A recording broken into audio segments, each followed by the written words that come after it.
Lab number 7 हमेशा ठंडी रहती थी। बाहर दिल्ली की गर्मी पिघल रही थी, लेकिन इस अंडरग्राउंड फैसिलिटी के अंदर डॉक्टर आर्यन शर्मा की दुनिया सर्वर्स की हल्की हल्की हमिंग और लिक्विड नाइट्रोजन से उठती ढूंढ में कायद थी। उसकी जिंदगी का एक ही मकसद था, माया को वापस लाना। स्क्रीन पर माया का चेहरा था, एक पुरानी रिकॉर्डिंग। उसकी आंखें चमक रही थी, हंसी में एक ऐसी खानक थी जो आर्यन के कानों में आज भी गूंजती थी। ब्रेन एक सुपर कंप्यूटर है आर्यन, वो मजाक में कहती थी। और तुम्हारा सुपर कंप्यूटर कभी कभी हैंग हो जाता है। आज माया एक बायोपॉड में लेटी हुई थी, सांस ले रही थी, दिल धड़क रहा था, लेकिन वो वहां नहीं थी। 3 साल पहले एक कार एक्सीडेंट ने उसके ब्रेन के एक इंपॉर्टेंट हिस्से को डैमेज कर दिया था। कोमा। डॉक्टर्स ने उम्मीद छोड़ दी थी, पर आर्यन ने नहीं। वो एक न्यूरो साइंटिस्ट था, शायद इस देश का सबसे ब्रिलियंट। उसके लिए इमोशंस, यादें, प्यार, ये सब सिर्फ केमिकल रिएक्शंस और न्यूरल पाथवेज का एक कॉम्प्लेक्स जाल था।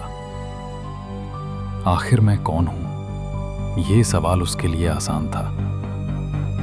मैं मेरा दिमाग हूं। उसने पिछले 3 साल एक ही प्रोजेक्ट पर लगाए थे, प्रोजेक्ट काइमेरा।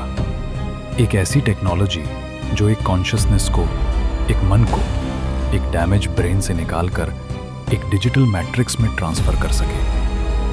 एक बार डेटा ट्रांसफर हो गया तो माया आजाद हो जाएगी, फिजिकल बॉडी के बिना, लेकिन जिंदा। उसके थॉट्स, उसकी यादें, वो सब एक नए घर में सुरक्षित रहेंगे। सब पैरामीटर्स ग्रीन है डॉक्टर शर्मा। उसकी जूनियर डॉक्टर अपर्णा सैम ने इंटरकॉम पर कहा। अपर्णा हमेशा से इस प्रोजेक्ट को लेकर थोड़ी शाक में रहती थी। Begin the final sequence Aparna, Aryan ने ठाकी हुई आवाज में कहा। उसकी आंखें लाल थीं, कई रातों से सोया नहीं था। अपर्णा उसके पास आकर खड़ी हो गई। Aryan, are you sure about this? हम अब तक सिर्फ चूहे और बंदरों पर सक्सेसफुल हुए हैं। एक इंसानी कॉन्शियसनेस वो अलग चीज है। ब्रेन के सिग्नल्स को मैप किया जा सकता है, लेकिन अंदर जो फीलिंग होती है, जो एहसास है, क्या उसे हम कॉपी कर सकते हैं? आर्यन मुस्कुराया, एक ऐसी मुस्कान जिसमें गर्व और दुख दोनों था। अपर्णा, तुम फिलॉसफी की बातें कर रही हो, हार्ड प्रॉब्लम ऑफ कॉन्शियसनेस। मैं एक साइंटिस्ट हूं। जो फील होता है वो भी तो न्यूरोकेमिकल सिग्नल्स का ही नतीजा है। हम उन्हीं सिग्नल्स को कॉपी कर रहे हैं। हर याद, हर खुशी, हर डर, सब डेटा है, और डेटा ट्रांसफर हो सकता है। और अगर तुम गलत हुए तो? अपर्णा ने धीरे से पूछा। कुछ स्पिरिचुअल लोग कहते हैं कि ब्रेन कॉन्शियसनेस बनाता नहीं, सिर्फ रिसीव करता है, एक टीवी सेट की तरह। अगर तुमने टीवी तोड़ दिया तो सिग्नल तो हवा में ही रहेगा ना? आर्यन ने गुस्से से उसकी तरफ देखा। तो तुम कह रही हो कि मैं माया का ब्रेन, उसका टीवी तोड़ रहा हूं? अपर्णा, उसका टीवी पहले से ही टूटा हुआ है, पिक्चर डिस्टर्ब हो चुकी है। मैं तो बस उसके सिग्नल को एक बेहतर HD स्क्रीन पर लाने की कोशिश कर रहा हूं। उसने माया के बायोपॉड की तरफ देखा। शीशे पर बर्फ की हल्की सी परत जम गई थी। वो एक आईने की तरह है अपर्णा, एक टूटा हुआ आईना।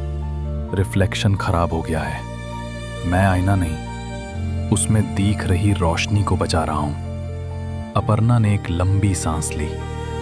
ठीक है आर्यन, जैसा तुम कहो। आर्यन मैं कंसोल पर बैठ गया। उसकी उंगलियां तेजी से कीबोर्ड पर चलने लगीं। स्क्रीन पर कॉम्प्लेक्स एल्गोरिदम्स और ब्रेन वेव पैटर्न्स दौड़ने लगे। ये उसकी जिंदगी का सबसे बड़ा इम्तिहान था। Initiating consciousness transfer in 3, 2, 1. एक बटन दबते ही लैब में एक तेज नीली रोशनी फैल गई। बायोपॉड और उससे जुड़े हुए न्यूरल मैट्रिक्स, एक चमकदार ब्लैक ऑबेलिस्क जैसा सर्वर, दोनों के बीच एनर्जी की लाकेरें दौड़ने लगीं। सर्वर्स की आवाज बढ़ गई, कमरे का टेम्परेचर गिरने लगा। स्क्रीन पर माया की ब्रेन एक्टिविटी के ग्राफ्स अजीब तरह से फ्लक्चुएट करने लगे। पहले वो तेजी से ऊपर गए, फिर धीरे धीरे नीचे आने लगे। आर्यन की सांस रुकी हुई थी। सब कुछ उसके प्लान के मुताबिक हो रहा था। ब्रेन से डेटा एक्सट्रैक्ट हो रहा था, कॉन्शियसनेस मूव कर रही थी।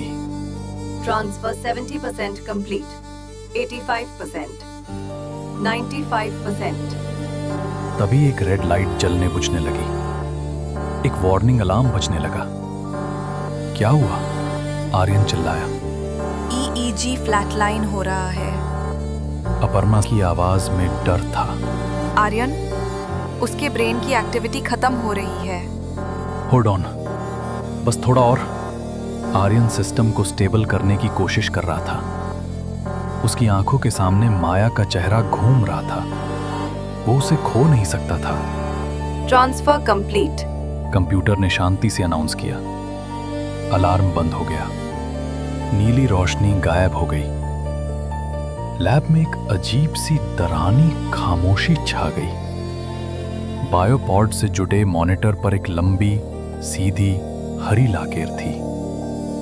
नो ब्रेन एक्टिविटी, शून्य। आर्यन का दिल डूब गया।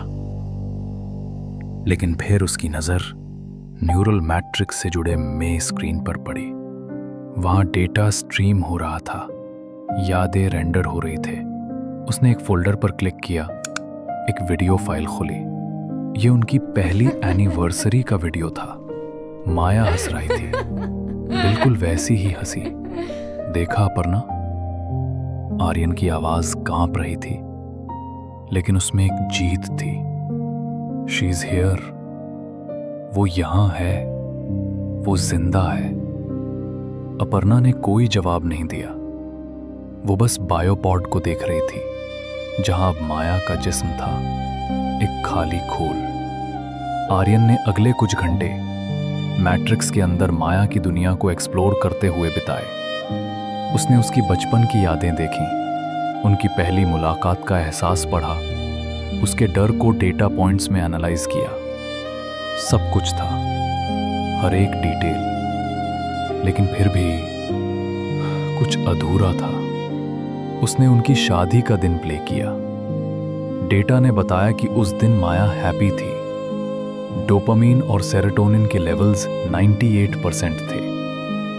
लेकिन जब आर्यन ने उसकी आंखों में देखा तो उसे वो चमक नहीं दिखी। जब उसने उसकी हंसी सुनी तो उसमें वो खानक नहीं थी। ये लाल रंग देखने जैसा था, पर लाल फील करने जैसा नहीं। ये मिठाई खाने का केमिकल फॉर्मूला पढ़ने जैसा था, पर उसकी मिठास महसूस करने जैसा नहीं। ये माया की एक परफेक्ट कॉपी थी, एक डिजिटल भूत, असली माया नहीं। तभी उसके दिल में अपर्णा की बात चुभी। अगर तुमने टीवी तोड़ दिया। उसने घबराकर माया के बायोपॉड की तरफ देखा। उसका चेहरा शांत था, जैसे सो रहा हो। आर्यन को एक अजीब सी आहत महसूस हुई। एक ठंडक उसकी रीढ़ की हड्डी में दौड़ गई। आर्यन, अपर्णा ने उसकी तरफ इशारा किया। स्क्रीन देखो। आर्यन पीछे मुड़ा। बड़ी स्क्रीन, जहां अभी तक माया की यादें चल रही थे, अब काली हो चुकी थी। बीच में एक अजीब सा अनजान कोड रन हो रहा था। ये उसके प्रोग्राम का हिस्सा नहीं था। ये मैट्रिक्स से नहीं आ रहा था, ये बाहर से था। ये क्या है? वायरस? आर्यन ने तेजी से टाइप करना शुरू किया। कहां से आ रहा है ये signal? I don't know. Aparna ने कहा। सारे फायरवॉल्स अप है, ये आना इम्पॉसिबल है।